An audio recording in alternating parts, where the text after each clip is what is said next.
I never thought my life would turn out like this. My name is Anna, and this is my story. I was born to farmers, good people who taught me the value of hard work from the time I could walk. Our days started early, before the sun came up, taking care of the animals and crops. Life was simple then.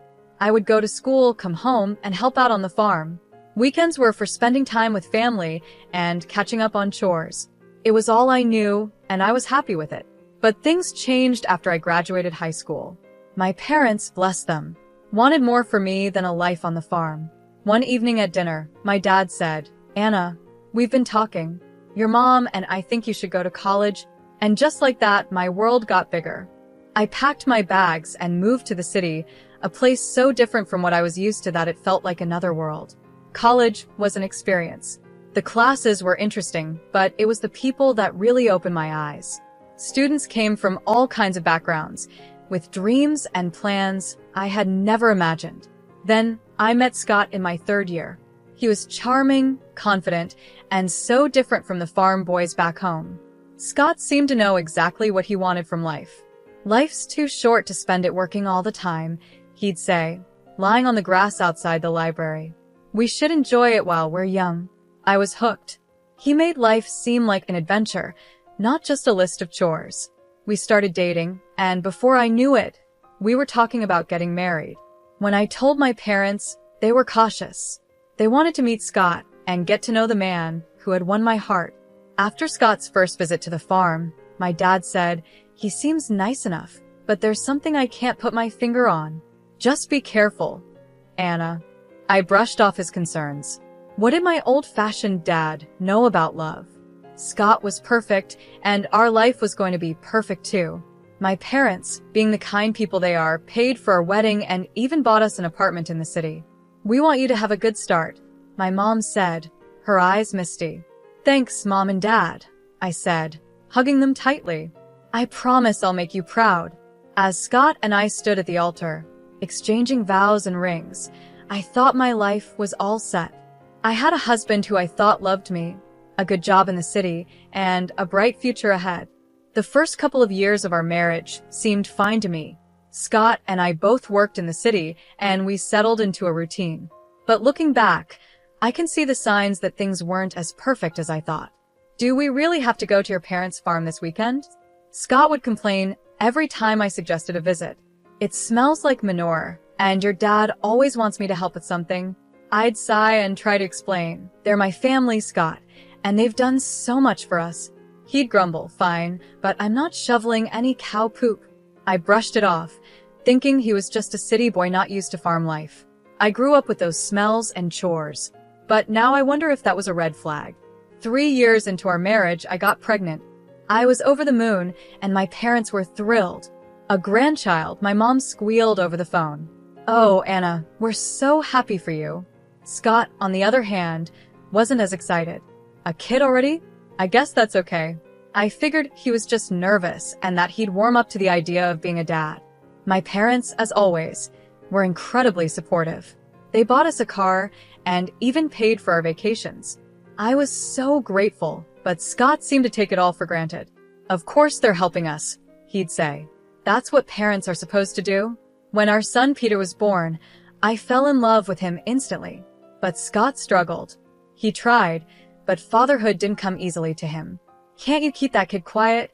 he'd complain when Peter cried at night. "Some of us have to work in the morning." I held back my frustration, telling myself we were both just getting used to being parents.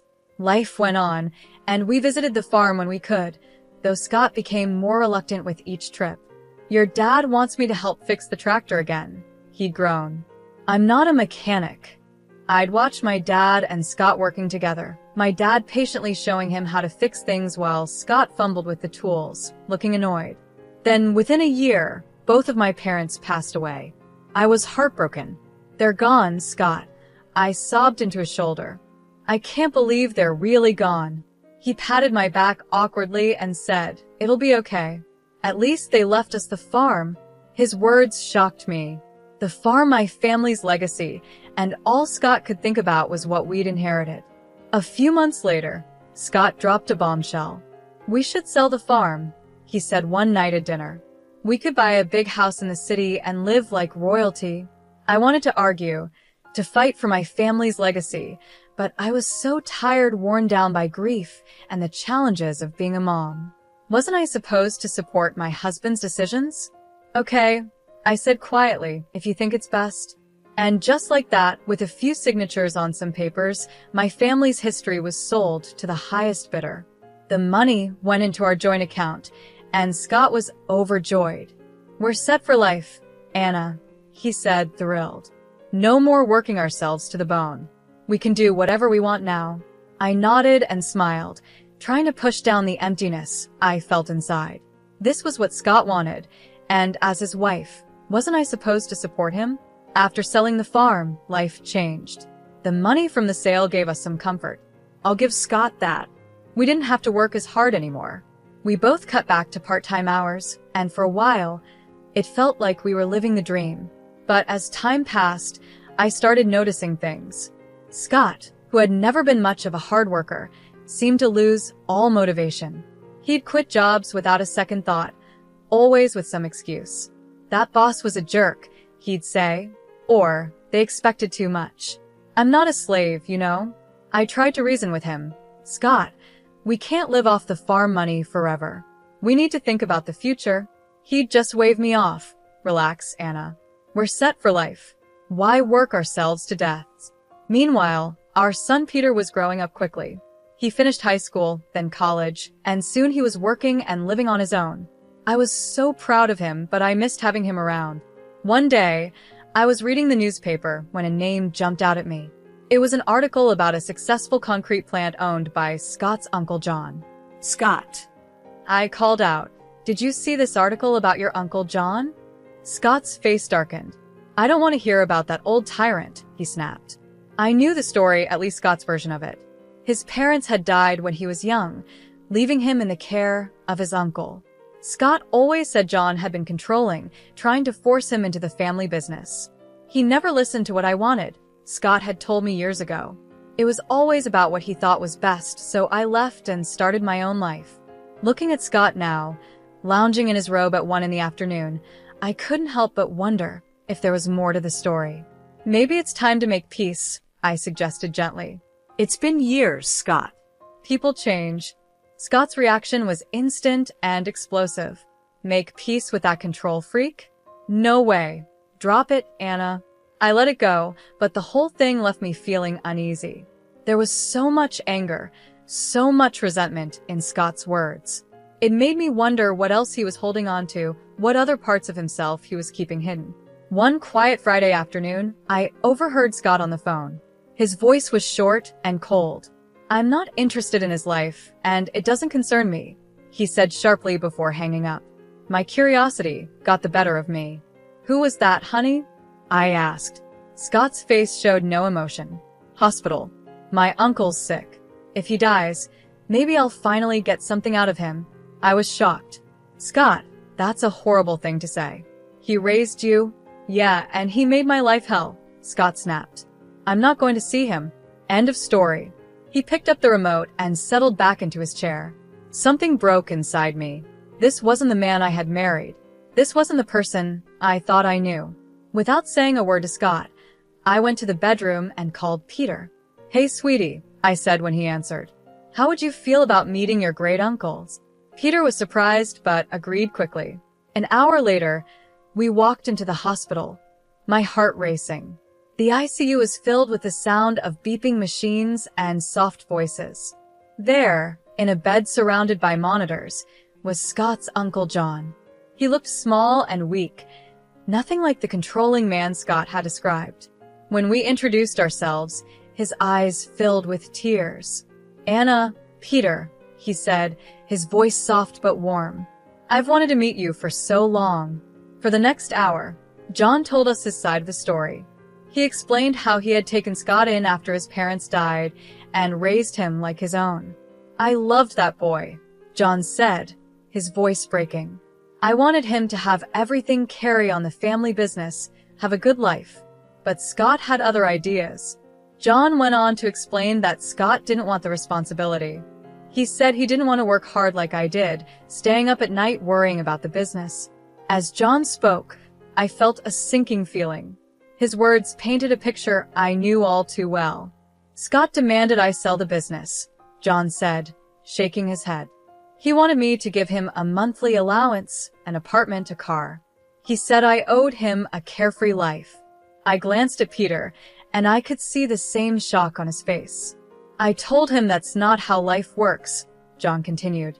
I begged him to stay and learn the business, but he just got angry. He said he'd find a rich wife and never have to work again.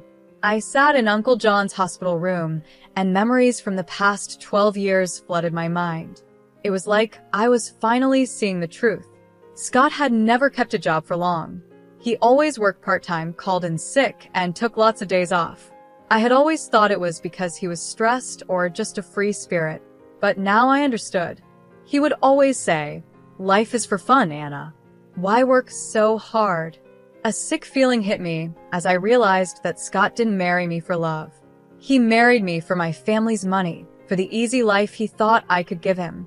I was just a way for him to get what he wanted, the rich wife he had promised his uncle he'd find. Tears filled my eyes as the truth sank in. Our life, our marriage, our family, it had all been built on a lie. Uncle John's weak voice pulled me from my thoughts. "I'm so sorry," he said. "I wanted to leave something for you and Peter, but I can't." "It's okay," I said, squeezing his hand. "We don't need anything." "I had plans," John continued, sounding upset. "A new project. It would have changed everything, but I ran out of time." Suddenly, John's face twisted in pain, and the machines around him started beeping urgently. A nurse rushed in. "You need to leave," she said. A few days later, the call came. Uncle John had passed away. When I told Scott, his reaction made my blood run cold. "Finally," he exclaimed, grinning. "Took the old bastard long enough." I stared at him, horrified. "Scott, he was your uncle. He raised you." Scott waved me off. Yeah, so when's the funeral? Do I need to go?" In the end, Scott didn't attend the funeral. Peter and I arranged it ourselves.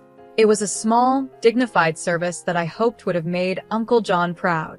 While I was mourning a man I had barely known, my husband was at home celebrating, calculating his new wealth.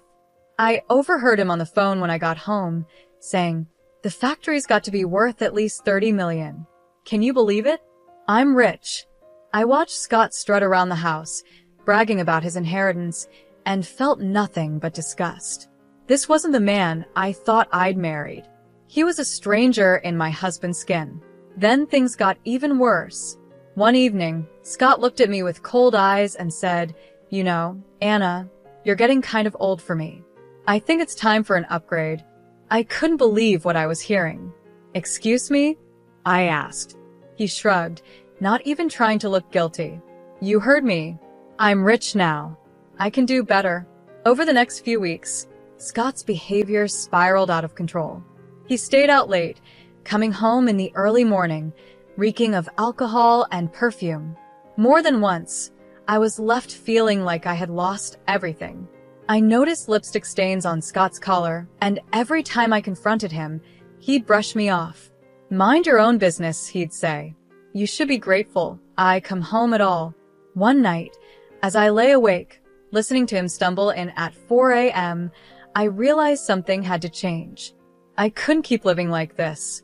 I deserved better, but more importantly, I needed to know the truth about Scott, about the inheritance, and about the life I thought we had built together.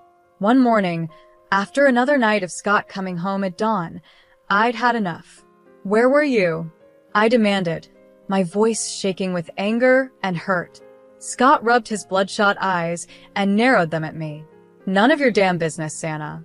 You should be grateful I even come back at all." I felt like I'd been slapped. "Grateful? Is that what you think our marriage is?" He ignored my question, his eyes calculating. "How much is left from your parents' inheritance? We must have some savings, right?" The sudden change of topic caught me off guard. "What?" "Scott, we've spent it all. The accounts are empty." His face twisted with disgust. "Empty? You've got to be kidding me." He paced the room, muttering to himself, then turned to me, his eyes cold. Well, I guess that's it then. I'm done here. Done with you. Before I could respond, the front door opened and Peter walked in, his eyes widening as he saw the tension in the room. Scott's demeanor shifted instantly. He forced a smile and walked over to our son. Peter, my boy, just the person I wanted to see. I need you to sign something for me. Scott pulled a document from his pocket and handed it to Peter. It's just a formality. You're giving up any claim to Uncle John's estate. Since there's no will, it all comes to me anyway. Peter looked confused, glancing at me for guidance. After I gave him a small nod, he signed the paper without hesitation. Scott's grin was triumphant as he grabbed the document back. Then, as if a switch had flipped, he turned to me, his voice cold and flat. I want a divorce, he said. I never loved you, Anna. I just put up with you for your parents' money. But now I'm rich. I don't need you anymore. His words hit me like a punch, even though deep down I had suspected this. Hearing it laid out so bluntly was still devastating. I'm moving to Uncle John's house, Scott continued, already packing a suitcase. Don't try to contact me. It's over. And just like that, he was gone. 33rd years of marriage packed into a suitcase and out the door. I stood there, frozen, trying to make sense of what had just happened. It felt unreal, like a bad dream. I couldn't hold it together any longer. Mom? Peter's voice was soft, full of concern. Mom, are you okay? I turned to look at my son, my steady rock, and the dam broke. Tears poured down my face as Peter wrapped his arms around me. It's okay, Mom, he whispered, holding me tight. We'll get through this. You're strong, and you'll be okay. As I clung to him, sobbing into his shoulder, I couldn't help but be amazed at the man he had become, kind and compassionate, everything his father wasn't. Then I realized something. You're the best thing he ever did, I whispered to Peter. The only good thing to come out of this marriage. Peter hugged me even tighter, and in that moment, I knew that no matter what happened, I wasn't alone. I had my son, and together, we'd face whatever came next. The weeks after Scott left were a blur of pain and disbelief. I tried to stay strong, to focus on moving forward, but it wasn't easy. Scott seemed determined to flaunt his new life right in my face. It started with his Facebook posts, pictures of Uncle John's mansion, which was now Scott's home, filled his timeline. I tried to ignore it and focus on healing. Then, the photos changed. A young woman started appearing in them. She was blonde, beautiful, and barely older than Peter. In one photo, Scott had his arm around her, both of them smiling at the camera. The caption made me feel sick. Meet my fiancée, Joyce. Upgrade complete. The calls started almost immediately. Friends, acquaintances, even some of Peter's old teachers reached out. Anna, dear, is everything okay? We saw Scott's posts. What's going on? I couldn't take it anymore, the humiliation, the constant reminders of Scott's betrayal. It was all too much. So, I did something I never thought I'd do. I called Scott and asked to meet. After speaking with a lawyer, the day of the meeting arrived. I waited at our old favorite cafe, divorce papers in hand. Scott strolled in with Joyce on his arm. She couldn't have been more than 27, her face covered in makeup, giggling at something Scott whispered in her ear. Well, Scott smirked as he pulled out a chair for Joyce. If it isn't the old ball and chain. Joyce, honey, meet Anna, the starter wife. Joyce gave me a pitying look that made my blood boil, but I kept my cool. I have the divorce papers here, I said, sliding them across the table. I'm not asking for much, just the house. You can keep everything else. To my surprise, Scott picked up the pen without a word. Fine, have your little house. I've got bigger and better things now, Scott said as he scribbled his signature on the papers. Then he turned to Joyce, his voice dripping with fake sweetness. Now I can finally be with someone I truly love, someone worthy of me. I gathered the papers, my hands shaking a little, and walked out of the cafe. Behind me, I could hear Scott's mocking laughter, but I didn't look back. I had what I came for. The next day, I filed for divorce. As I handed the papers to the court clerk, I felt a huge weight lift off my shoulders. For the first time in months, I felt like I could breathe again. Life has a funny way of bringing justice when you least expect it. For me, it came in the form of a newspaper headline. Local business tycoon's empire crumbles, nephew left with massive debt. It turned out Uncle John had taken out a huge loan just before he passed, hoping to expand his business.